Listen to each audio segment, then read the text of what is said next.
What's good, YouTube? Akil here, back with another video, and today I'm taking you guys on another trip to the thrift.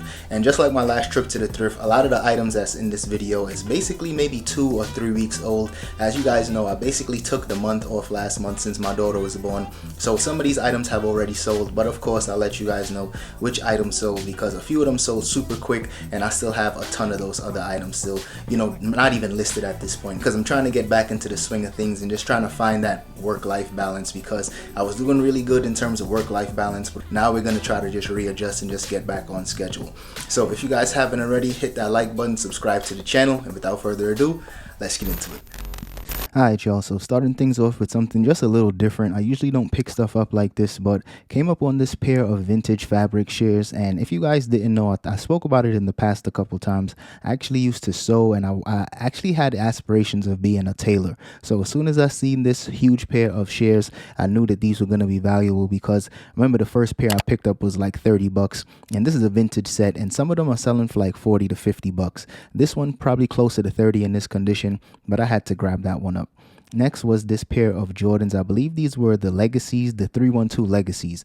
Not in the best condition, and this shoe itself is just not as popular. So in this condition, these would probably sell for maybe 40 or 50 bucks if I'm lucky. I'll definitely have to clean these up and try to get these just in the best condition possible. Definitely not terribly beat up, but as you guys can see, the toe box has a lot of flaws, and a lot of these shoes, I remember coming across these in Ross, and they were new without box, and those were selling for like 70 to 80 bucks. So if these were in better condition, I would have absolutely grabbed these up, but since they wasn't in the best shape, I ended up passing on it. Drop a comment if you guys would have took a chance on those. But this was one of my favorite finds. This was insane. I remember just checking the shirts really quickly, because as you guys know, I don't sell a ton of clothing anymore, and I came up on this Polo Ralph Lauren shirt. It was actually custom fit, and I love how these shirts actually fit, and it's in my size, and it was only $3. So something like this, and if you guys didn't realize, it's actually initials. It's monogrammed AAM, and my name is Akil Anthony McLeod, so I'm definitely going to keep this for the personal collection, of course. So next to that, came up on this Woolrich shirt. This is another vintage shirt. These types of shirts, I usually would pass on it, but since we're approaching the fall / like winter time, I know some places they're already in the fall, but for us it's still 90 degrees out here. But for me, just thinking long term, this one should sell for maybe 30 to 40 bucks. Might take a while, since of course it's just a Woolrich shirt and it's tons of these listed, but it's in really good condition, no moth holes or anything like that, so I'm definitely take a chance on this one. So after coming up on those two shirts, I had to just keep checking the racks, and came up on another vintage Ralph Lauren shirt. This one was actually a Western pearl snap shirt, and that pearl snap is just a really good keyword to use if you guys are selling these types of stuff on eBay. But this shirt should bring in maybe 30 to 40 bucks once again. Really good condition, no flaws whatsoever on this one, so gotta grab that one up. So back to Goodwill now. That was St. Vincent Thrift, by the way, but back in Goodwill, came up on some Jordans. These were just some mids, but as you guys can see, these were pretty beat up. A lot of heel drag on this one, and somebody looks like they ripped I don't know if they ripped the check out, if they tried to paint it, and they swapped one of the laces. So for 15 bucks, it just wasn't worth it for me. Somebody might grab these for the personal, or maybe just grab these up to do a custom job, but for me, I had to pass on those. And I ended up grabbing the other shoe for this one just to check out the overall condition, and the other shoe was in worse condition than this one. As you guys can see, had a lot of scuffs, a lot of scratches in the patent leather, so for that reason ended up passing on this pair of 11s.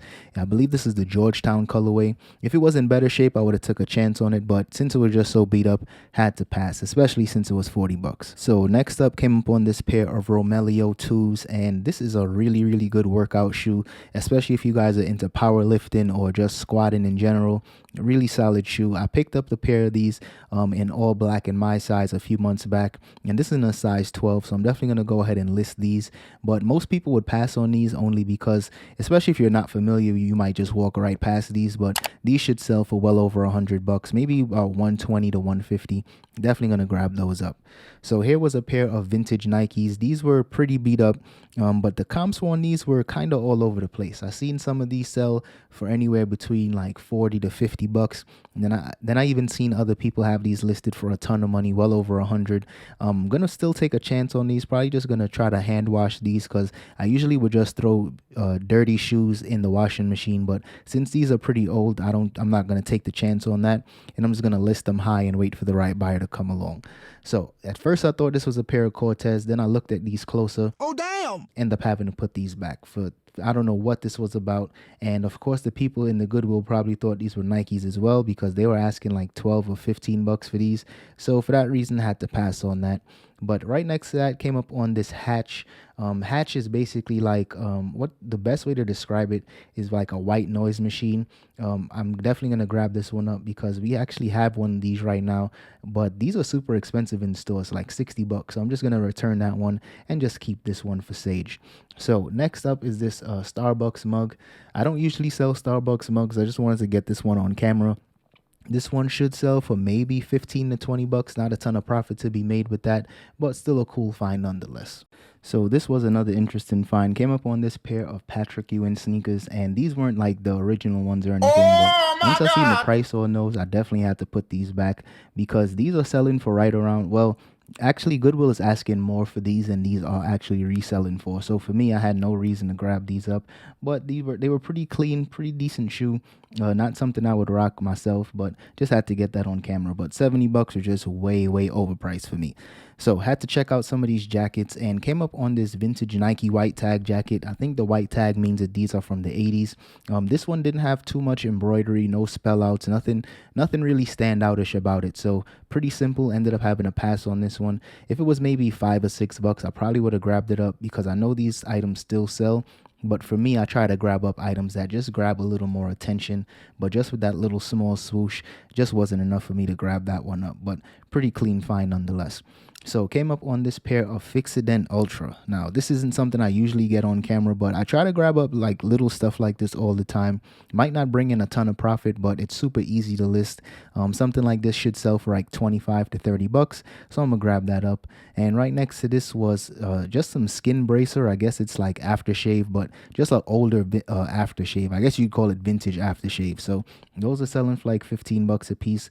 I'll grab all 4 of those up as well. Super easy to list. Next up came up on this pair of Harley Davidson leather gloves, and I've sold Harley gloves in the past. They usually sell for right around 30 or 40 bucks, and thankfully that's what I was able to get for these. I definitely charge shipping as well, because as you guys know, they started to increase the cost of shipping. So I'm definitely going to start charging shipping on all my items, but this one sold super quick within about 2 to 3 days. And next up is this Mountain Hardwear jacket. I used to sell this brand pretty often, but I barely ever find it. So this one should bring in closer to maybe 40 to 50 bucks. It's in pretty good shape, does have some minor stains, but nothing that I can't get out. And like I said, fall and winter is the perfect time to sell jackets like this. So once I get this listed, this should sell within maybe 2 to 3 weeks. All right, y'all. So we are back in the crib, and I picked up a couple stuff. Just wanted to show you guys these items really quickly. Found the Magic Trackpad 2. I actually had the original trackpad for my iMac, and I loved using this. Now this is the updated version. Not exactly sure how old this one is, but surprisingly these are still selling for a ton of money. I think these are selling for like 70 to 80 bucks. I'll make sure I put a screenshot on there for you guys. But this even included the original box, and I think I spent about 8 bucks on this.